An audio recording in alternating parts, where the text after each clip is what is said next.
What's the most brutal comeback you've ever heard? When my younger brother was about 13, I noticed he had come home from school with a bit of a black eye and I asked him how he'd gotten it. He wouldn't tell me what had happened and I thought he seemed a bit ashamed when I asked him about it, so I assumed he'd lost a fight and I left it alone. A few weeks later, I heard what had happened from one of his friends who witnessed the event. There was a kid named Joe who went to school with my brother who he'd known since he'd started primary school at about 5 or 6 years old. Now Joe was a bit of a jerk, his father had died at a young age. I suspect this was why Joe was always quick to fly off the handle and had a hard time fitting in. He had a reputation for winding people up and generally being a pain in the ass when he was around. My mom was friends with his mom, and I knew that Joe was usually a good kid at home, but acted out because he lacked support, and I know he still took his dad's death pretty hard.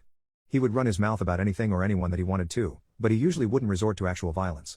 A few days before the incident, our father had just gotten a bonus from work and bought himself a sleek new sports car which has a bit of a feminine look to it. Joe had decided to choose this as his ammo for having a laugh at my brother's expense on the bus ride home. Joe said, "Hey, does your dad do his nails and style his hair? He's driving a girl's car." My brother replied with, "What does your dad drive, a coffin?" When I asked my brother about why he lost the fight, he told me he was so ashamed after he said it that he just took the beating out of guilt.